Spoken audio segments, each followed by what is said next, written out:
Welcome, everyone. Please introduce yourselves in the chat as you come in. Let me share my screen.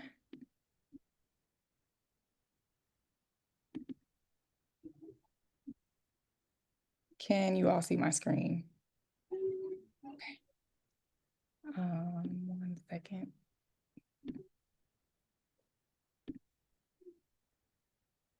Okay, good morning, everyone.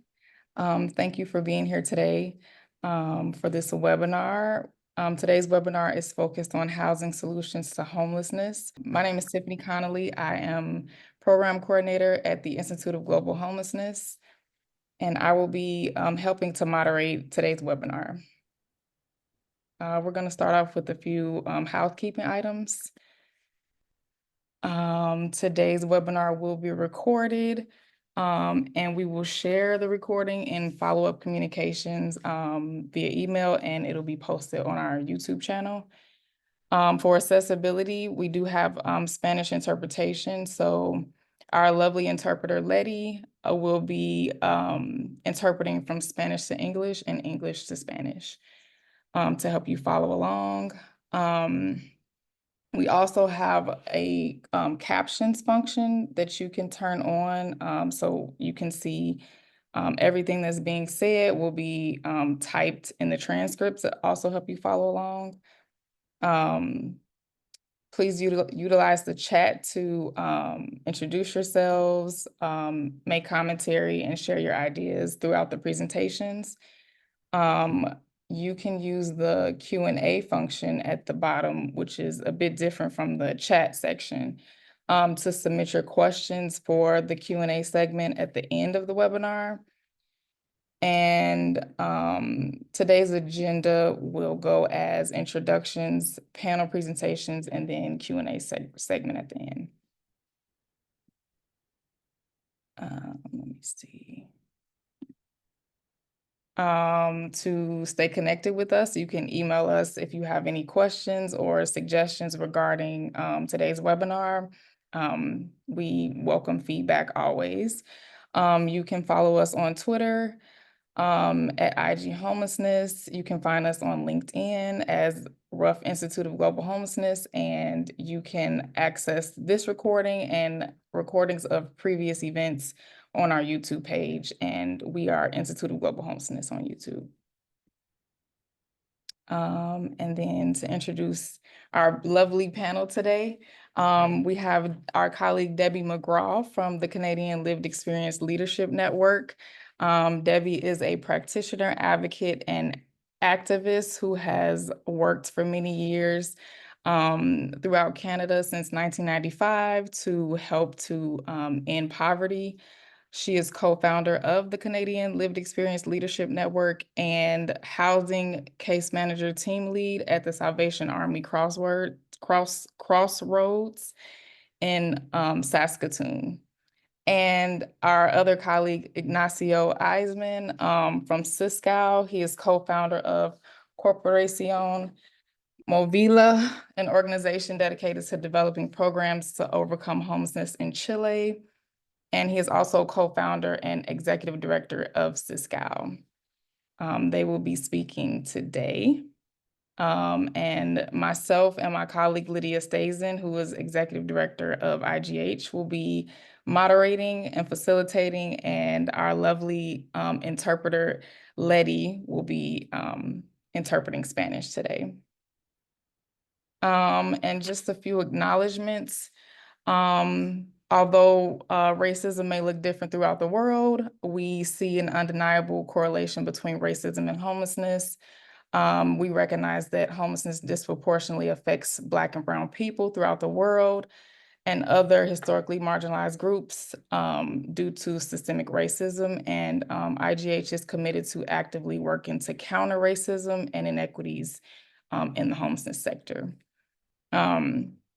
We would also like to give a land acknowledgement. IGH sits on the indigenous land of the Council of the Three Fires, which is comprised of the Potawatomi, Ojibwe, and Chippewa nations.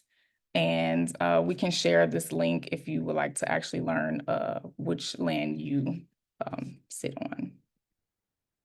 And just a bit about IGH. IGH was founded in 2014. We are based in Chicago and housed at DePaul University. IGH is the first organization to focus on homelessness as a global phenomenon with an emphasis on street homelessness and emergency shelter housing. And our tagline is See It, Solve It, Share It. We work to accelerate progress towards preventing and ending homelessness by drawing connection between research, practice, and policy.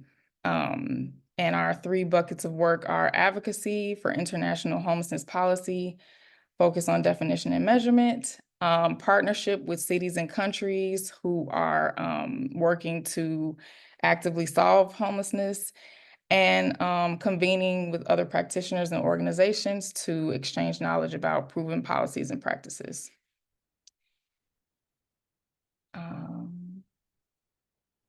And then just a few reminders, which I'm not following myself, but just for all the speakers to remember to speak a bit slower for our lovely interpreter, and continue to converse in the chat with each other. And I will hand it over to Debbie. I think you might be going first. Oh, wow, I get to set the stage. Good morning, afternoon, everybody. Depending on where you're from, there's some big, huge time differences. I'm going to talk a little bit about housing as a human right, and also a little bit about how I approach case management where I am. I've attended a lot of webinars where I've heard case management managers speak, but there's a key missing piece. But I want to start with a quote from the National Rights to Housing Network. Housing as a human right. The right to housing is about more than a roof over your head. It's about dignity.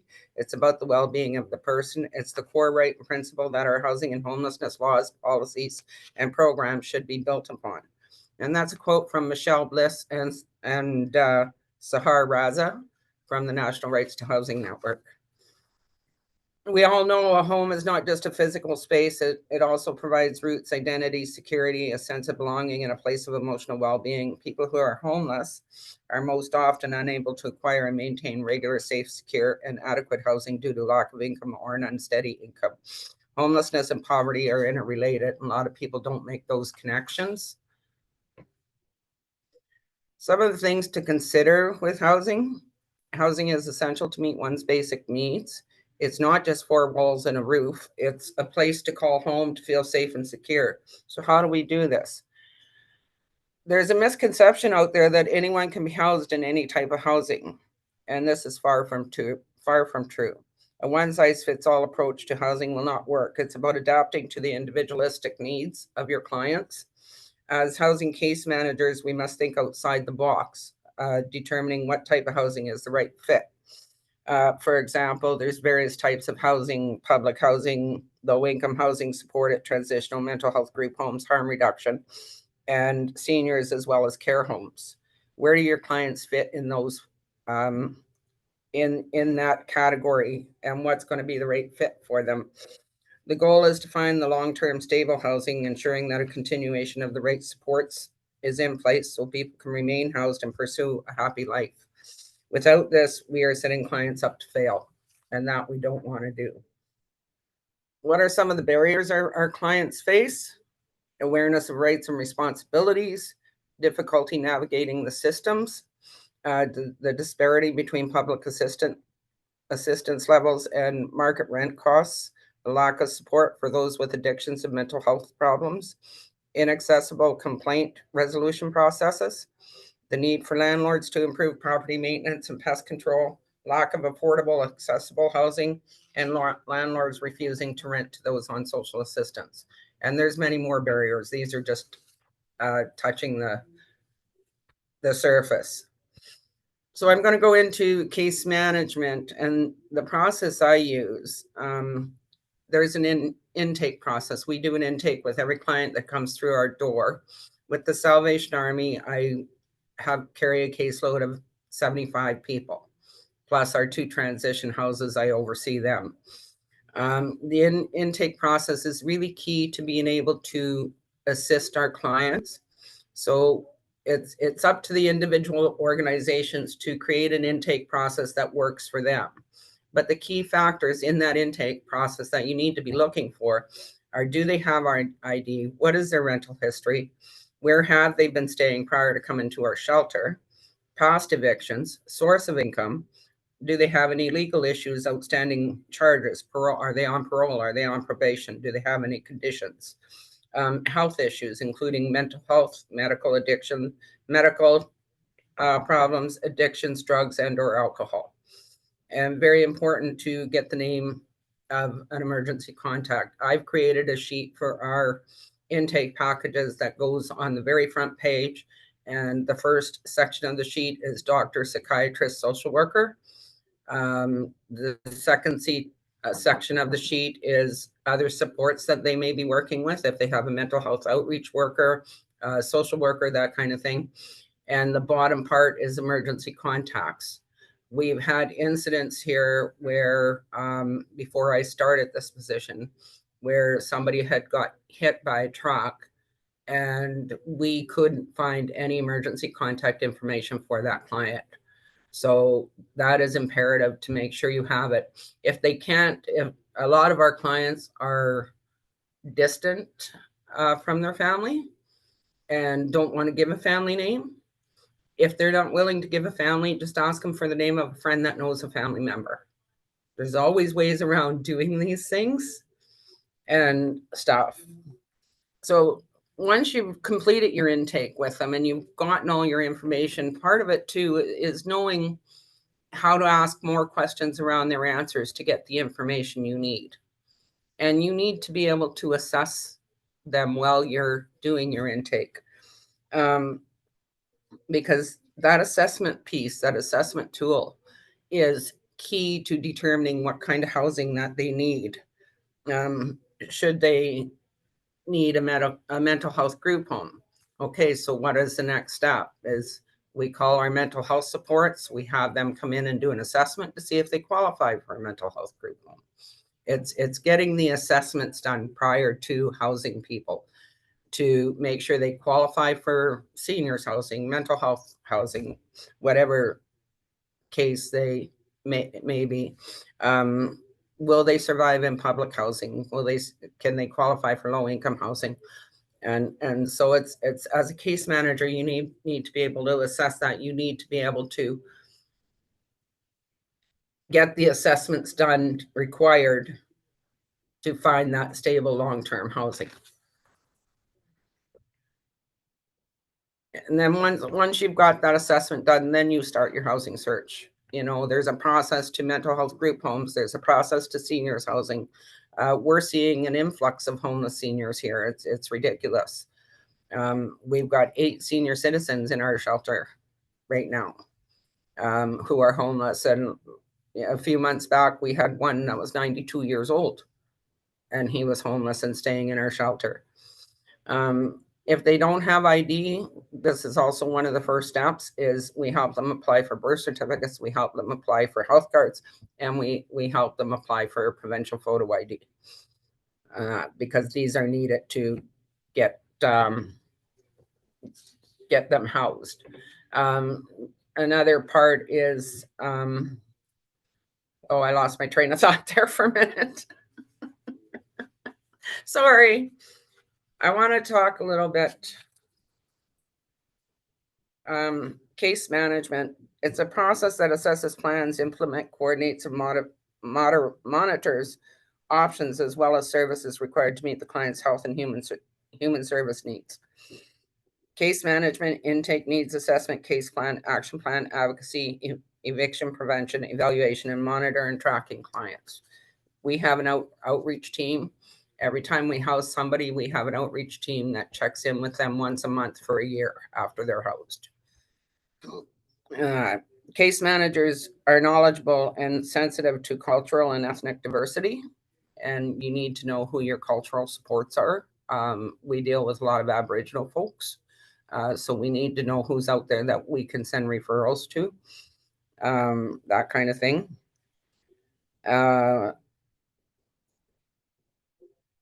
They strive to end discrimination, oppression, poverty, and other forms of social injustice. Housing case management is person-centered, meaning it's important to always keep in mind that the work is about clients, not the case manager. One of the things I've learned over the years is that sometimes I'm a person with lived experience, and I apply my lived experience to my everyday work. And sometimes it's knowing that part of the building trust is sharing a little bit about who you are and where you came from, and a little bit about your experience. But the issue with that too is you need to set boundaries, and you need to know when to share and how much to share and how little to share, because you don't want to share a lot of personal information. So you have to be really cautious about that. I've been doing case management for a number of years, so I'm okay with it.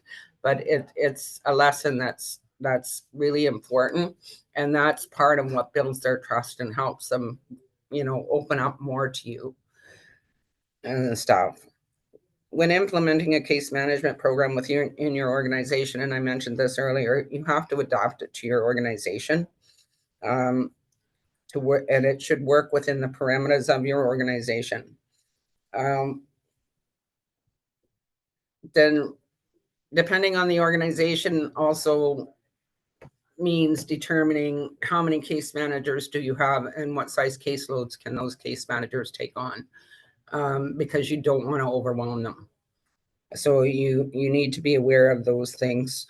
Some case managers can only take on 10 or 20.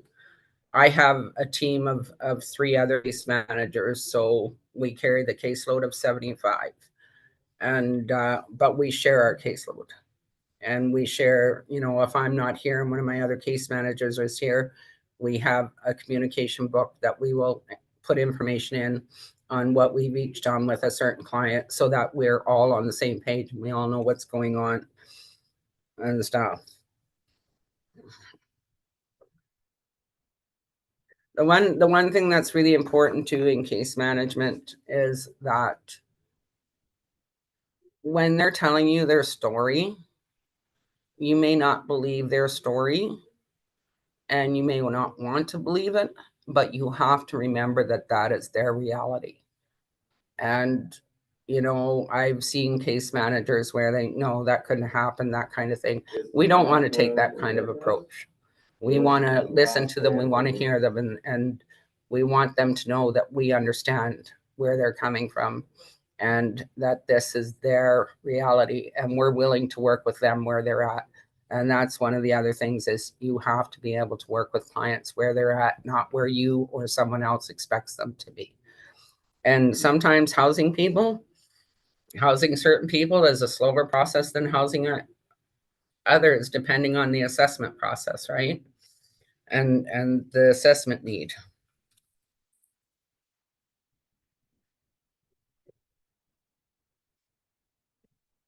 So once you've done your intake and you've done your assessment, that's where you develop your case plan.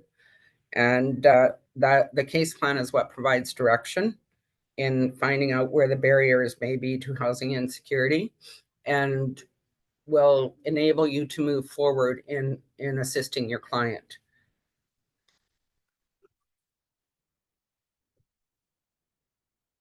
I'm using my notes.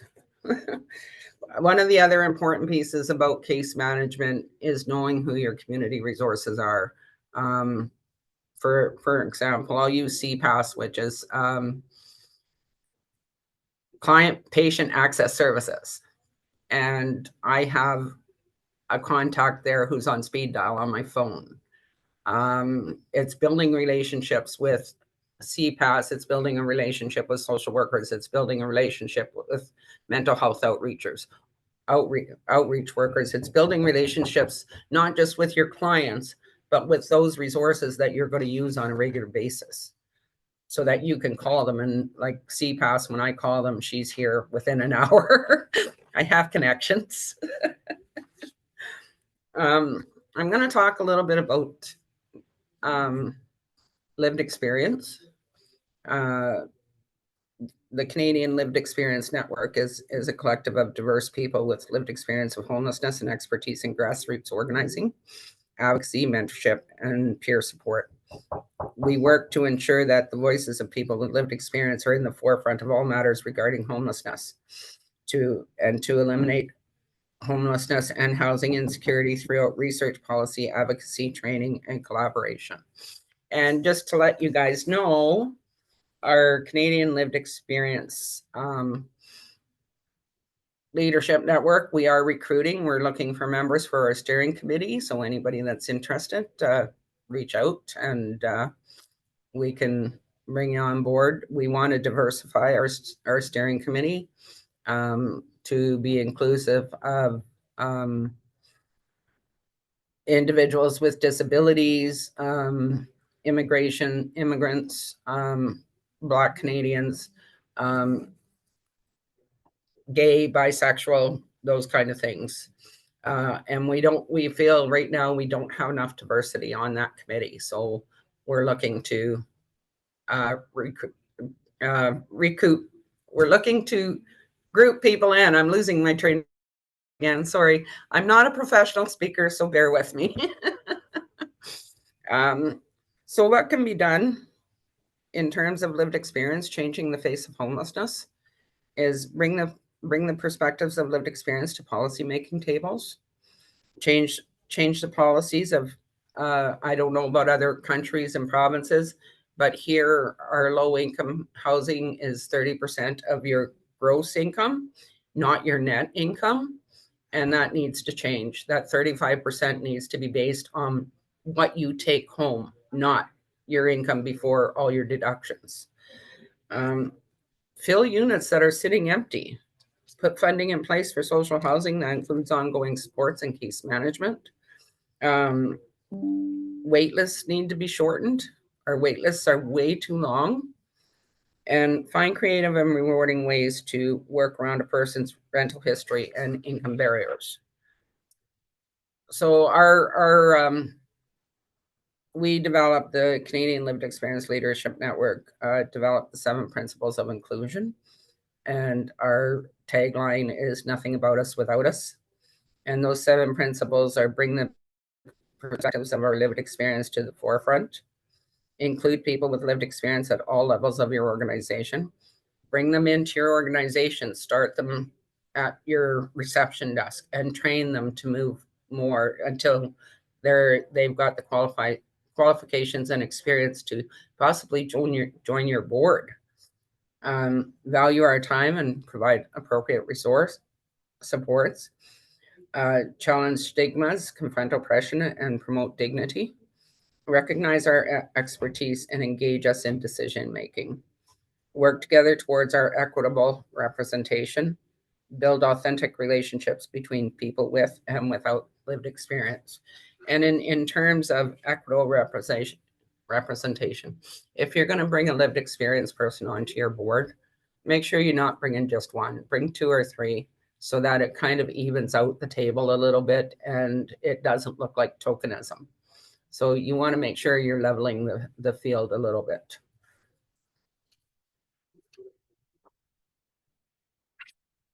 So I'm going to leave you with some questions to think about.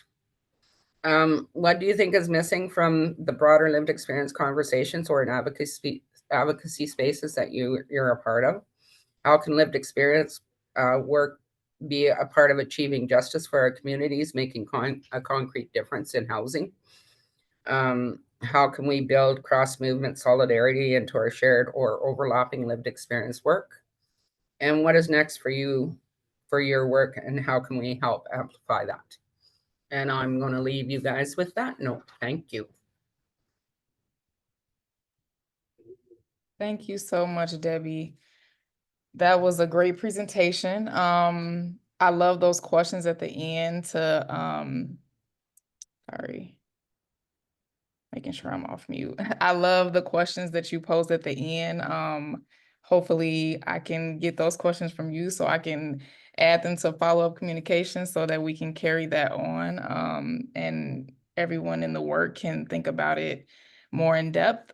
I just wanted to highlight a few things that I really liked from what you said. When you highlighted the need for coordinated efforts, um, being familiar with the resources that are available to you as a practitioner so that you can build relationships with intersecting sectors, because that is a huge thing that's being discussed right now, is the need for more collective impact to really ensure that everybody gets the individualized care that they need. So just wanted to highlight that. And also, thank you for sharing the 7 principles. I think that is such like a staple resource within the sector that everyone should look to help guide their work and ensure that they're like working towards being inclusive people. I can send you the 7 principles of inclusion, and I can send you those questions. Yes, And feel free to share. yes. Thank you so much, Debbie. I think we will now turn it over to Ignacio. Let me figure this out. Ignacio, over to you. Muchas gracias. Puede ser mi presentación en español. Voy a compartir una presentación.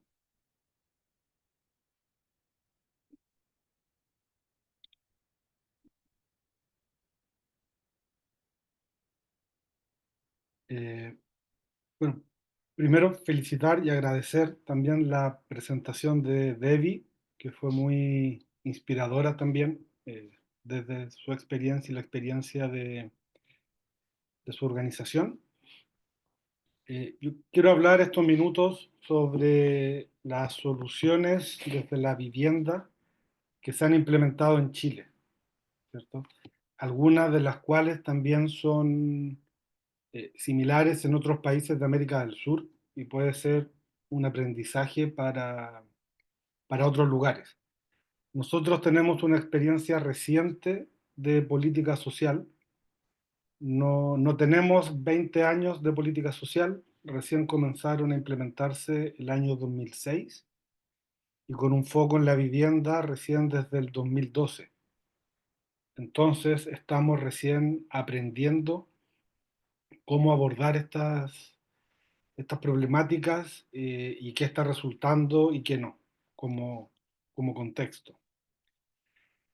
Chile es un país de 18 a 20 millones de personas, ¿sí? Esa es la población total.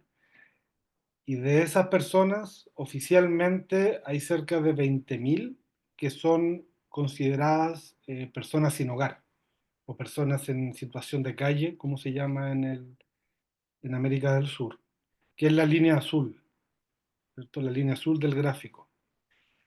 Ahora, si uno contabiliza cuántas personas son las que usan los albergues durante el año, esta cifra llega a 40.000. Digamos, es el doble. Y uno pudiera suponer eh, que esta cifra puede ser mucho mayor, o que si uno preguntara si alguna vez durante el último año has estado sin hogar o has tenido que pasar una noche o más sin hogar, esta cifra sería mucho mayor, ¿sí? O hay muchas personas que tampoco se contabilizan, personas migrantes, por ejemplo, que no pueden acceder o porque no tienen un RUT o un ID, no están contabilizadas. Entonces, esto es algo para tener en cuenta como contexto con lo que juega la política pública en Chile cuando toma decisiones. Las decisiones se toman en base a la línea azul. Esa es la magnitud del problema, pero la realidad muestra que es mucho mayor. Hemos tenido una evolución en la forma de entender las soluciones al sinhogarismo, a la situación de calle, que partió el año 2006 con un programa psicosocial de gestión de casos, donde el supuesto era que las personas, aun cuando estuvieran viviendo en la calle, en la vía pública, en hospitales, la solución para integrarse era conectarse a los servicios públicos. y la vivienda era un servicio más, no era una condición de base para poder iniciar un proceso de trabajo, sino que era una condición más. Incluso había que cumplir ciertos requerimientos para poder acceder. Entonces entra dentro de los programas regulares de vivienda, donde hoy día en Chile, por ejemplo, hay un déficit de 600.000 viviendas para una población de 18 millones. Bueno, el año 2011 se avanzó hacia el reconocimiento de que había que generar alternativas de alojamiento para proteger a las personas de las condiciones climáticas, ¿sí? Principalmente del frío. Y se creó un programa que se llama Plan de Invierno, que todavía funciona, que generó albergues y hostales, ¿cierto? Pero principalmente albergues, los cuales han ido cambiando. Albergues de 200 personas, ¿cierto? De 100 personas, a lo que hoy día se implementa, que son albergues de 20 personas. Son lugares más pequeños y que se distribuyen dentro del país, ¿sí? Y el 2012 se avanzó hacia una idea de residencias transitorias, ¿sí? Que son casas grandes donde viven 300 personas, o sea, perdón, 30 personas, entre 20 y 30 personas, y desarrollan un proceso de integración a través del empleo. ¿Ya? Eso ya es un requisito. O sea, no cualquier persona puede ingresar a este tipo de viviendas, sino que personas que no tienen un consumo de alcohol o de drogas que sea problemático, tienen que estar en abstinencia y estar en estos lugares. Con otros programas que también innovaron, que se llaman casas compartidas, que son departamentos o casas más pequeñas para 4 o 6 personas.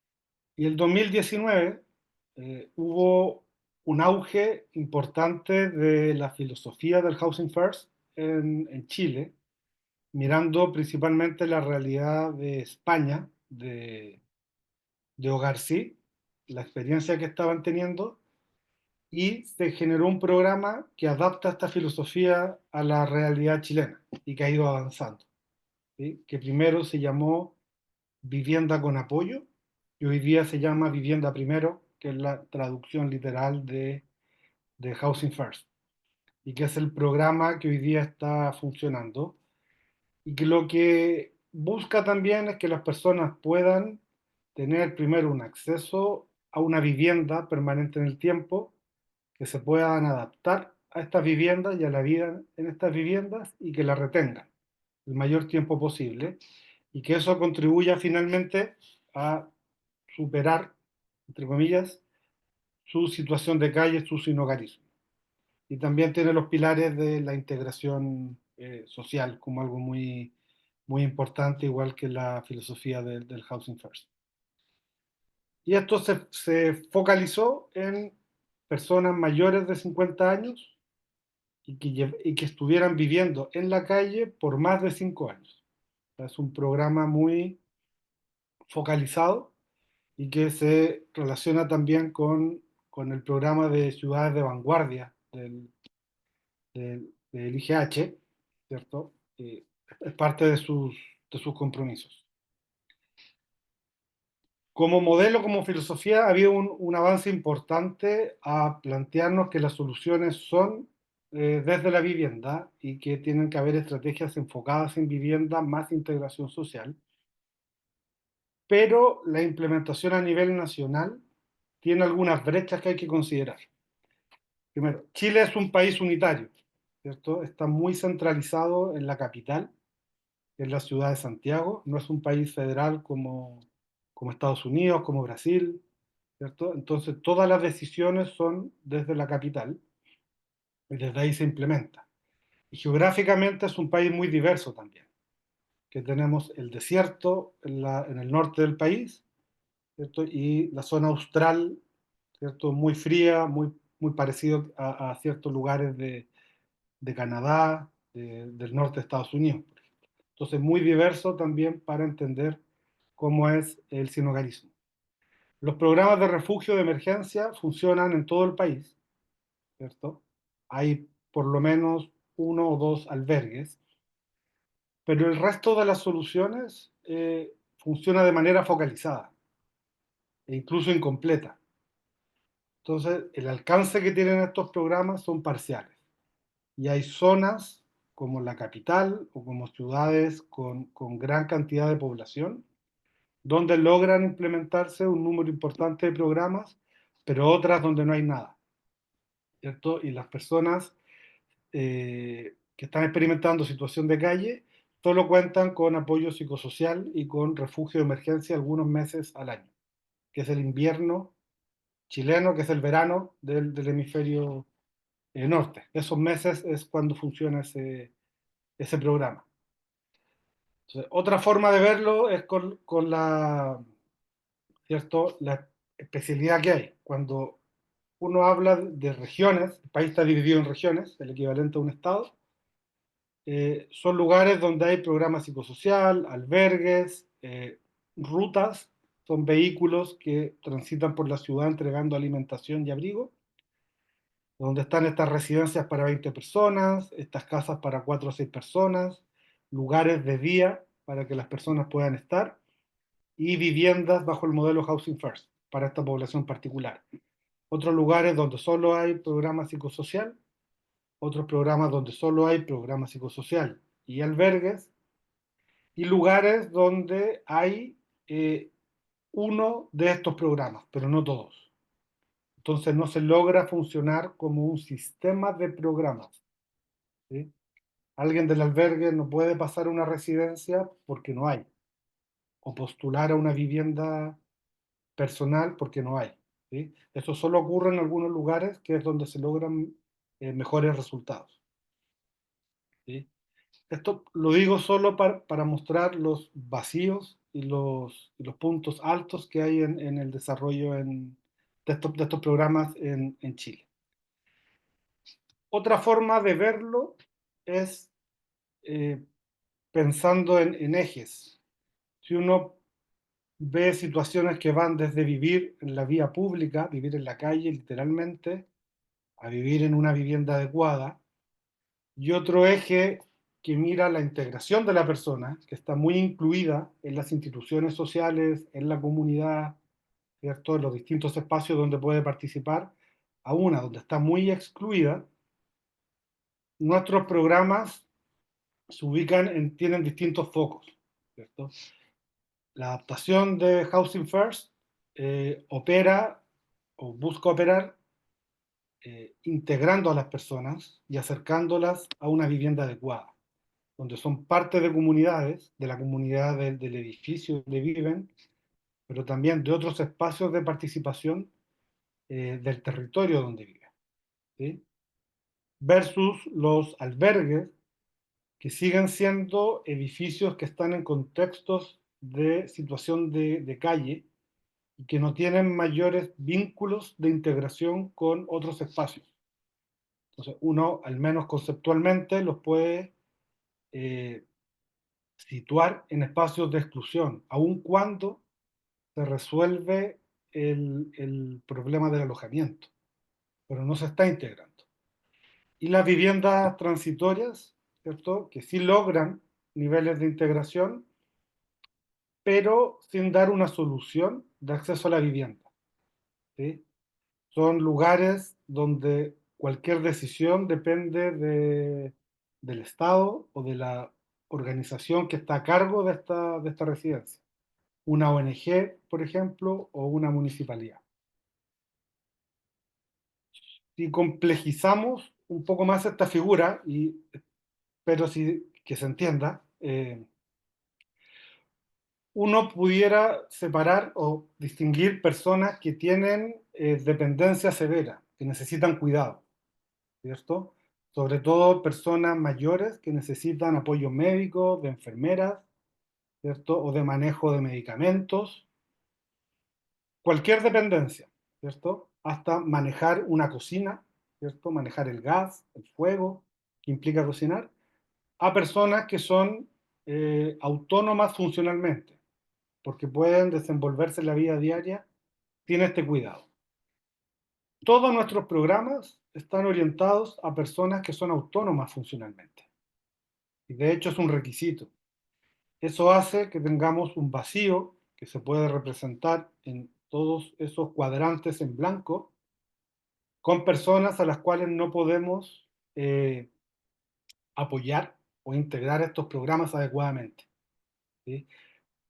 En efecto, el programa Housing First es para personas mayores de 50 años y el problema que tenemos hoy es que a medida que pasa el tiempo van teniendo más necesidades de cuidado y no tenemos la respuesta, ¿sí? No existe otro programa para esas personas y los programas regulares del sistema de protección social chileno eh, también son limitados y ponen barreras, ¿sí? Tienen barreras de acceso. Entonces eso es algo que aún nosotros debemos abordar. Eh, para poder distinguir algunos resultados positivos de este tiempo, es que se logra terminar o interrumpir las trayectorias de sinhogarismo, de la vida en calle, ¿cierto? Cuando las personas ingresan a los programas enfocados en alojamiento y enfocados en viviendas, logran mantenerse en estos programas y no vuelven a vivir en la vía pública, un gran número de ellos, ¿sí? Entonces se logra un piso que es bien básico, pero se logra. En el caso de Housing First, esto es mayor, ¿cierto? Hay tasas de retención cerca del 70% y las personas logran mantenerse ahí, ¿sí? Con esta brecha pendiente futura de la necesidad de cuidados. Mejora la percepción de bienestar, también con una idea de recuperación de uno mismo, ¿cierto? De concientización de la situación en que estaba, la que estoy hoy día y en la que quiero estar, donde me siento mejor. Y eso es muy significativo, ¿sí? Mejoran las condiciones materiales de vida, ya con el acceso a servicios higiénicos, acceso a mejor alimentación, esto va mejorando, ¿cierto? Y también, aunque no se trabaja tan explícitamente, hay reducción de daño, ¿sí? También se logra ese efecto de reducir el daño que tendrían si es que continuaran viviendo en la vía pública. Ahora, los gaps o las brechas que tenemos, ¿cierto? Es primero poder funcionar como un sistema de programas sociales y ser una verdadera política social. Hoy día cada proyecto que está dentro de estos programas se licita y se concursa y gana una institución que lo ejecuta, que lo implementa. Eso implica que en lugar de haber un conjunto de programas que funcionan para una comunidad o un territorio, hay solo proyectos individuales que están haciendo acciones individuales y es muy difícil poder tener esta conexión, incluso construir estas relaciones de las que hablaba Debbie, entre distintos actores dentro de la comunidad para proveer servicios. Es un desafío de la política pública y sobre todo en regiones extremas, regiones del sur, del norte de Chile, donde hay muy pocos servicios. Segundo, eh, todos estos programas están dentro de un ministerio que se llama Desarrollo Social, que no incluye servicios de salud ni de vivienda. Entonces tenemos otros ministerios, uno de vivienda, que está vinculado, y otro de salud, que es totalmente ajeno y distante al Ministerio de Desarrollo Social. Por tanto, todos los programas de salud no funcionan con lógicas de sinhogarismo y se externaliza a este Ministerio de Desarrollo Social, ¿sí? Entonces, un desafío es poder proveer servicios de cuidado y poder formar trabajadores que provean cuidados, ¿cierto? Caregivers especializados en sinhogarismo. Tercero, cubrir a toda la población no literalmente a los 40.000, porque sería una brecha muy, muy grande, pero sí los distintos grupos etarios que hay, por ejemplo, con el Housing First, no solo personas mayores de 50 años, sino que también avanzar en programas para jóvenes, en programas para adultos, para mujeres, para migrantes, etcétera. Distintas poblaciones que hoy día tienen una representación importante dentro de la población sin hogar.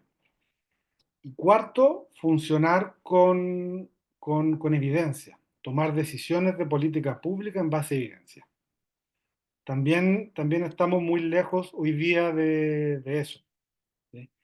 No tenemos evaluaciones de impacto que permitan decir cómo han funcionado estos programas en este tiempo. Son solo evaluaciones parciales, muchas con algunos datos, ¿cierto? De cobertura, de cuántas personas siguen, pero que no están midiendo la eficiencia ni la efectividad de esto, y eso limita mucho tomar decisiones correctas, ¿sí?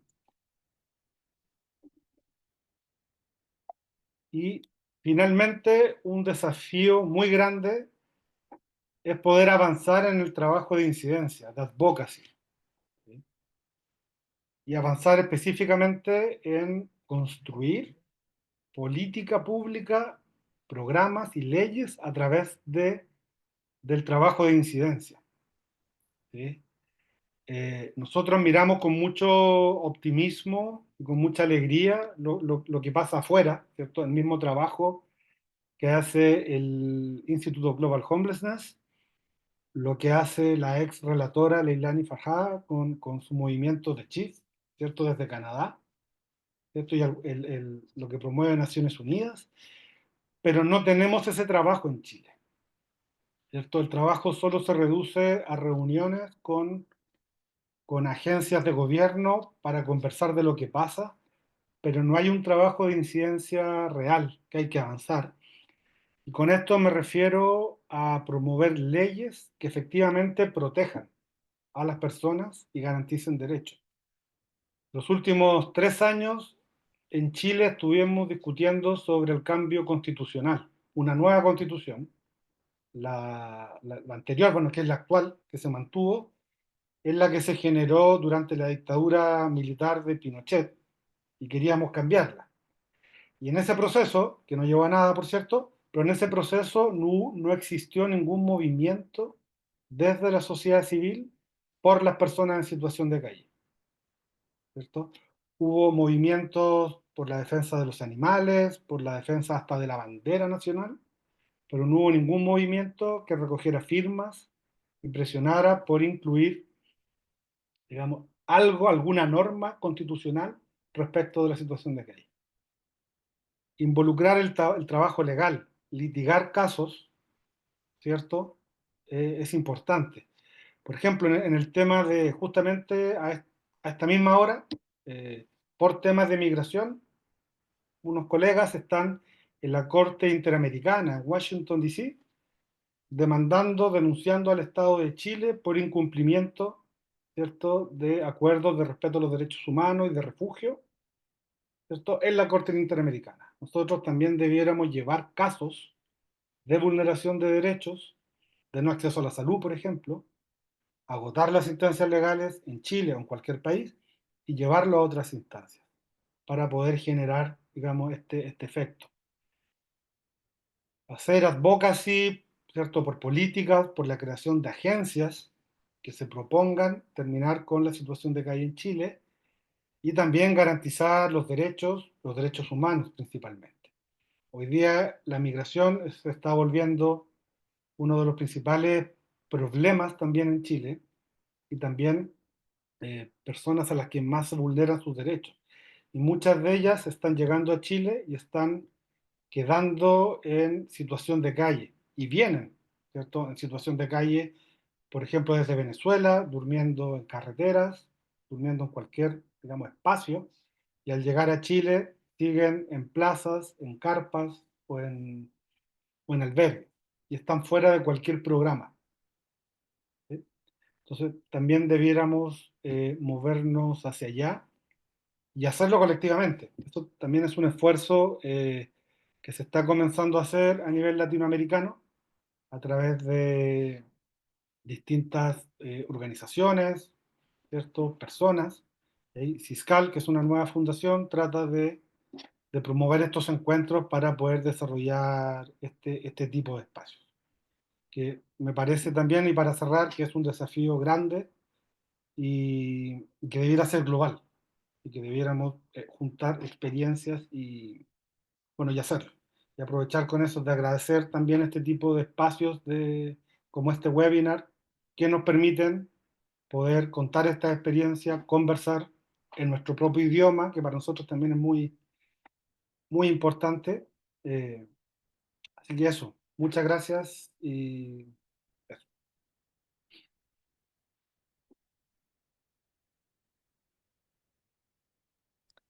Thank you very much, Ignacio. And let me just say that we are thankful for you to be joining us and sharing your expertise. We are grateful for your insights. I just wanted to highlight again your talking points about the need for coordination with other sectors because the work is all connected. I also really like the way you kind of highlighted the progress over the years that you all have made in Santiago and throughout Chile. I think it's important to, in this kind of work where it can feel like such a huge goal and sometimes people get discouraged about it, I think it's really important to just highlight the progress and just keep people motivated by highlighting that progress that you've made. So thank you so much, Ignacio. And I think we will begin the Q&A segment of the webinar now. So anyone with questions, just continue to submit them by clicking the Q&A button on the bottom menu. And I'll hand it over to Lydia, who will facilitate now. Thank you, Tiffany. Hi, everyone. Thanks so much for being on this webinar today. And special thanks, obviously, to Debbie and Ignacio for sharing their great wisdom.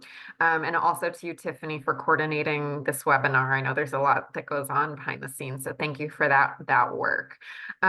We always like to set aside a big chunk of time at IGH events for the questions and answers, because I think that is certainly where I get a lot of additional insight, and we've got lots of questions actually coming into the chat for both of you. But just a couple of reflections too, as I was listening, I was really struck by how both of you talked about kind of that case management and assessment component as being so critical to matching people with the housing solutions that are really going to fit them and their personal situations. I think it's such high skill work to be able to listen to a client, understand their situations, understand their needs, and then do that sort of matching process. But I know also from both of your contexts, there's not enough housing for everybody. And so, maybe we can get into that a little bit as well. Because Debbie, there was something you said sort of like, creative ways to work around rental history, creative ways to work within these constructs that all of us have in our countries. So we'll do the questions and answers from the audience first. And I'm gonna go a little bit out of order here. One is, there's a couple here for you, Ignacio. So across the different regions of Chile, is there a shared vocabulary of the different terms? So does someone in Arica at the north of Chile know exactly what you mean when you say transitional housing? Same in the southern part of the country. Sí, sí. El programa es el mismo, el que funciona, pero la realidad es muy distinta. Por ejemplo, en el programa de invierno entregan materiales para abrigarse. Entonces, en Santiago entregan una frazada, un plástico, bueno, para abrigarse, que sirve en Santiago, pero en el sur hay vientos de 200 kilómetros por hora y esa frazada no sirve. Hay nieve, hay hielo, hay frío y las personas mueren con eso. Ellos necesitan otro material. En el norte reparten champú o jabón seco, digamos jabón, pero no hay agua. Entonces debieran repartir agua. Ese tipo de diferencias hay. No sé, en las residencias en el norte hay una población grande de personas migrantes que necesitan entender que el trabajo requiere abogados para la regularización, para trabajar con refugiados, con niños, con familias, que es distinto a otras regiones. Eso falta. ¿Sí? Entonces, Chile tiene 4 zonas. El norte, que es el límite con Perú y Bolivia, que es desierto, mucho desierto. La zona central, donde está la capital, que puede ser, no sé, quizás como California en clima. La zona del centro sur, ¿cierto? Que es un poco más helado, muy lluviosa, y el sur, que es como Boston en invierno. Great. So Esto- it sounds like standard terminology, but flexibility for how those programs are delivered based on things like the climate of the region. Really fascinating. I think it's so important that local communities have that flexibility.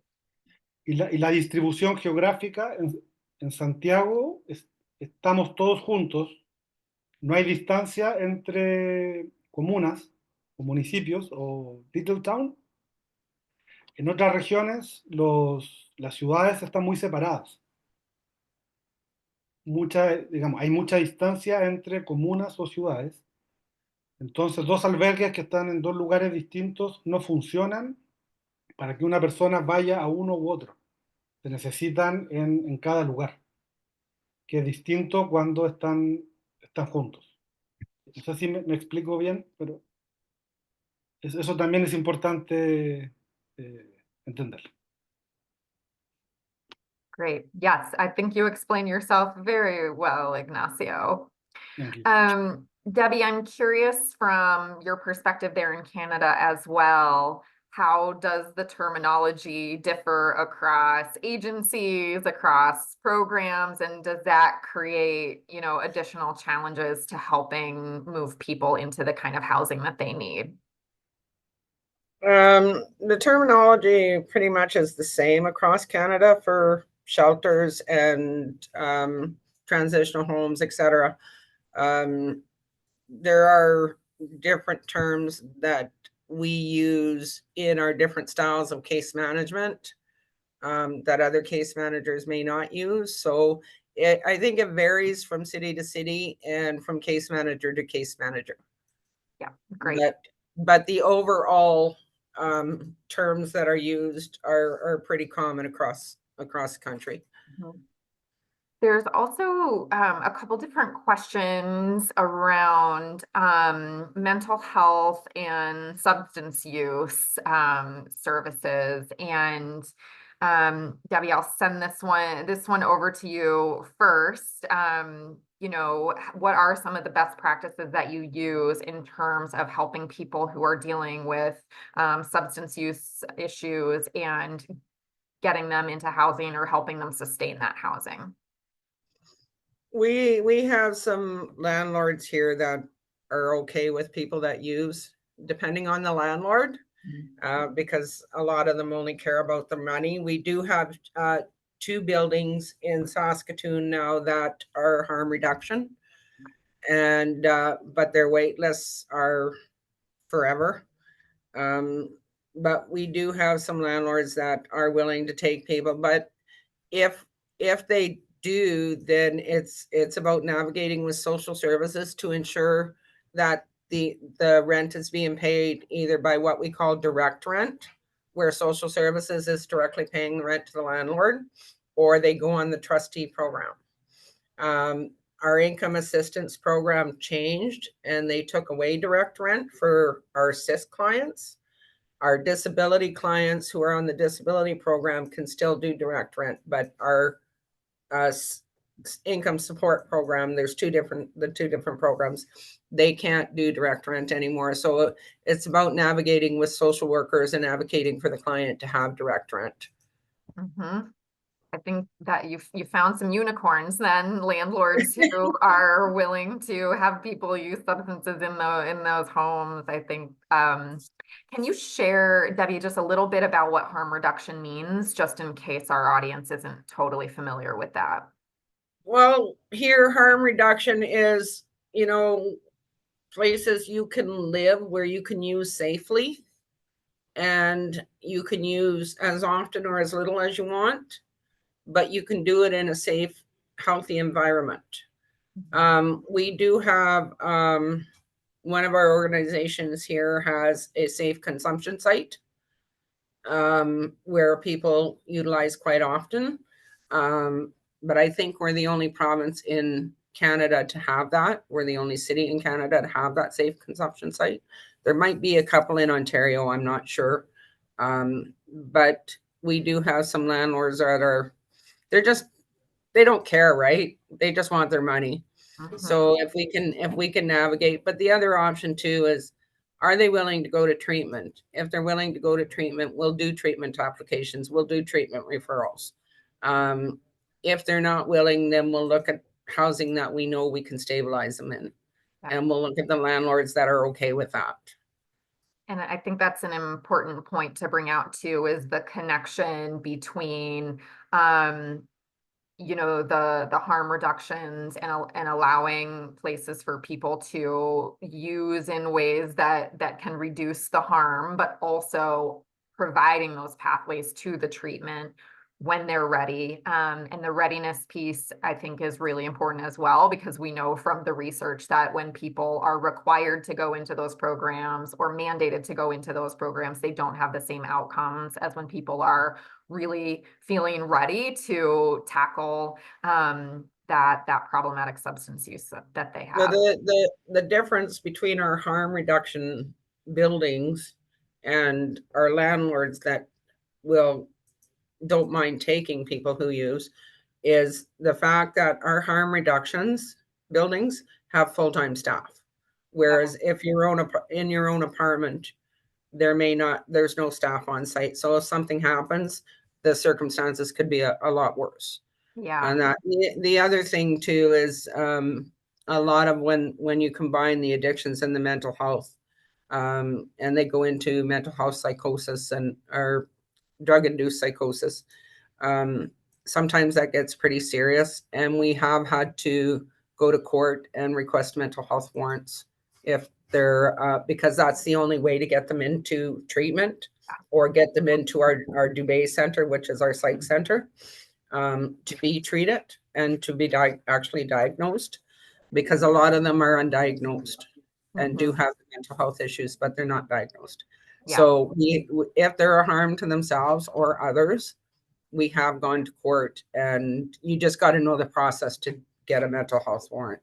Yes, and those situations do come up, and it's good that there are avenues to getting people the help that they need to keep them safe and alive, and to keep their surrounding communities safe as well. And normally, like on the few times we have had to take that approach, the clients have come back to us and thanked us for doing it, because it's really got them back on track. Their medications have got stabilized. They're doing well. They're, not totally staying away from the drugs, but not doing as much as they were. So it has been successful for us in a couple of cases. That's great. And Ignacio, from your perspective, how do you see the integration of substance use services or mental health services for people experiencing homelessness in Chile? Are you muted? es difícil. Pienso dos cosas principales. Uno es hacer cambios en el sistema de salud en Chile, cómo funciona. Se debe integrar el sistema de salud al trabajo con personas sin hogar y no al revés. Entonces, los, los centros de atención comunitario debieran tener servicios para personas en situación de calle con un enfoque asertivo comunitario para atender eh, problemas más complejos, luego generar cupos, plazas en los centros de atención para poder ingresar. Porque cuando ha sido al revés, digamos, desde los programas sociales se integra la salud mental, no funciona o es muy débil la atención, es muy poca. ¿Sí? Y segundo, debiéramos mirar buenas prácticas que existen. ¿Sí? Porque hoy día en Chile no hay programas de salud mental para personas sin hogar. O sea, hay algunos muy específicos, pero no hay un programa nacional para personas en situación de calle que tienen, digamos, algún problema de salud mental. Deben acceder a lo que es para todo el mundo. Y ahí hay barreras de acceso porque no se sabe trabajar o promover la atención, ¿cierto? Ahora, en Chile hay un problema de salud mental de toda la población, digamos, con tasas de suicidio, estrés, depresión. Entonces es un tema muy complejo. I think it's a hot topic and complicated in every country of the world. And, you know, substance use and addiction are really, really challenging problems. And I think this was part of the way that the person who asked the question framed it is around human rights. And so we don't provide housing and housing services to people because they deserve it or because they have their life in order and they're ready for housing. We provide people with housing and housing services because they are human and because housing is a basic human right. It's part of the 1948 Universal Declaration of Human Rights, that all persons have the right to an adequate housing and an adequate standard of living. And it doesn't say if that person is not using substances. And I'm always struck by the fact that, you know, people at all socioeconomic levels are using substances and have addictions. And it's really the connection between that and poverty that we see this kind of intersection in terms of homelessness. And so thank you for those answers. One very concrete question in the chat. How do you find apartments or houses to put forward into Housing First? Ignacio, I'll send that question to you first, because I know it's been a long process in Chile. You've really had to advocate for Housing First with the government. And so where did you find the units from? How do you do that in Chile? Okay. Can you repeat me the questions? Yes. How do you find the housing units, the apartments or the houses for Housing First? Fine. En el mercado, the marketplace. Sí, todo es en el mercado y es el problema también. Se tienen que buscar, como cualquier otra persona, no son viviendas públicas. De hecho, el gobierno entrega el dinero a una ONG y la ONG arrienda. No es el Estado el que arrienda un número de departamentos y luego lo pone a disposición. Entonces, no hay un impacto tampoco en el precio del suelo, que sería lo ideal. Ahora se está pensando hacer un programa o una iniciativa que busca comprar o poner departamentos a la venta para ONGs y que después puedan ser viviendas sociales para programas por subsidio de arriendo. pero es todo el mercado. Chile es neoliberal, entonces todo funciona en el mercado. Great. So going out into the private market and renting those units and placing people into them. Great. And Debbie, in Canada, how does that work to find the units for Housing First? Well, sadly, we don't have Housing First in Saskatoon. COVID started in March of 2020, and our community advisory board that is attached to our Reaching Home funding decided to cut our Housing First program in June of 2020. And we haven't had Housing First since. So we have a lack of case managers here working with homeless folks. But it is, like Ignacio said, it's knowing the market and knowing what's out there. We're lucky because we have the library. One of our libraries does a list twice in the middle of the month and at the end of the month of available units. They take the lists off of Kijiji, the postings off Kijiji and Marketplace, and they put together a list for us. And we get that twice a month that we're able to pass out to clients and stuff. But it's just knowing the resources, knowing who's low income, knowing which are private market, knowing who care homes are and stuff. But it's not always easy finding them either. Definitely. And the cost of care homes, it's astronomical. It's unbelievable. Nobody can afford them and stuff. And if you want to get somebody into a care home, they do qualify for a subsidy. But the other disadvantage to that is that you have to be 65 years old to get that subsidy, or you don't qualify for it. And it sounds like there's still some gaps in that system too, if you're seeing an increase in seniors becoming homeless as well. We've been seeing that for the last couple of years now, and a huge increase in seniors becoming homeless. The one thing I'm really thankful for is like the Salvation Army, the organization I work for, because we are a men's shelter.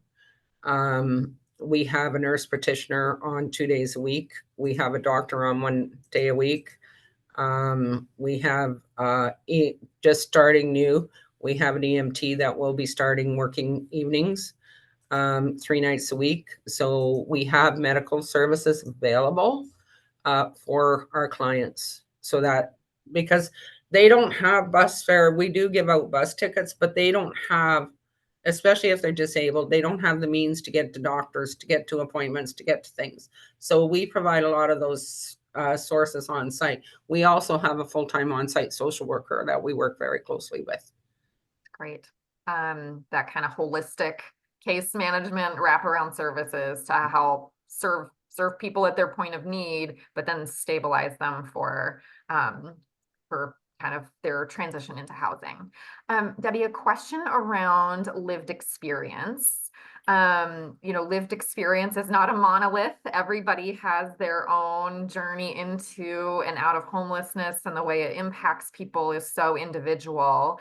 Do you or the kind of Canadian Lived Experience Leadership Network do any work to capture those stories or narratives? Any technology used to help kind of bring those stories to light? That's a project we're talking about starting, is collecting stories, because every story is different, so it's important to capture the differences in people's stories. It's important to capture the experiences and how they vary from person to person, because if everybody's story was the same, then we wouldn't need to make change, right? So it's about capturing the differences in the stories, because that's where your policies and stuff come in, is what policies need to change in regards to the different experiences of those with lived experience, if that makes sense. It absolutely does. Great. A couple questions around Housing First for you, Ignacio. One is, how do you measure success for Housing First? Is like, what kind of long-term outcomes are you looking for? No hay un criterio oficial. En el diseño del programa, o en las conversaciones respecto al programa, se mide por año, pero no es que un año, 2 años o 3 años sea el éxito necesariamente, al menos como lo mide el gobierno. ¿Sí? Ahora, el objetivo es que las personas estén en la vivienda, por lo tanto, mientras estén en la vivienda, es el éxito del objetivo general. Y a nivel específico se mide la percepción y el estado de salud, pero autodeclarado, no, no con un examen médico. Y los niveles de integración, pero no se define éxito tampoco. Y es un problema. O sea, uno de los problemas que no funcionamos en base a evidencia es que no tenemos estos indicadores para monitorear. Y ahora Moviliza, que es una ONG en Chile, está haciendo un estudio de fidelidad de algunos programas de vivienda primero, tomando principalmente lo que se ha hecho en Canadá, ¿cierto? También en España, Hogar Sí. Como estamos haciendo un estudio de fidelidad para ver qué sucede con esos resultados. Sí. Great. And then one more question, why is Housing First just for people over 50 years old? No hay una respuesta oficial tampoco, pero hubo una decisión de incluir a las personas que no estaban accediendo a ningún otro programa. Como las residencias transitorias exigen trabajar, la población de más edad que no estaba trabajando o no tenía esas perspectivas de trabajar, quedaba fuera. Entonces ingresó o sea, se definió eso. Y también por una meta de, ¿cierto? Terminar o reducir la cantidad de personas mayores de 50 años en situación de calle en Chile. Se decidió priorizar. Pero luego de eso no ha habido una discusión de por qué no incluir otros grupos, sino que se ha mantenido solo ese grupo. Pero todo esto es extraoficial de conversaciones con personas, pero no conozco al menos una definición oficial de por qué esta decisión. Yes.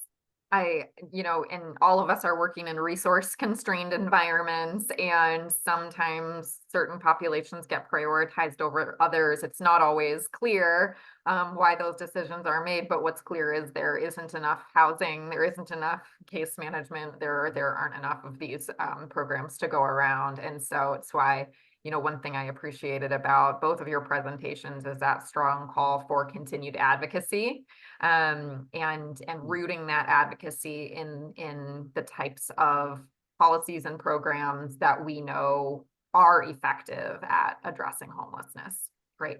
We've got just a few more minutes. We've got a few more questions. A question around sheltering individuals or families who may have a pet with them, a cat or a dog, or even in Chicago, once someone came into a shelter with a snake. Debbie, do you allow for animals in the Salvation Army shelters? No, we don't allow animals in here. None of our shelters allow animals. Yeah. None of our hotels even, we have what's called an emergency after hours program, where in the evening, if somebody's out in the street, they've been evicted, whatever the case may be, we can put them in a hotel for the night. But we have maybe 1 or 2 hotels that will accept animals. Even if their animal is a support animal, we don't allow them. None of our shelters do. And our SPCA used to be the Saskatoon Prevention for Cruelty of Animals.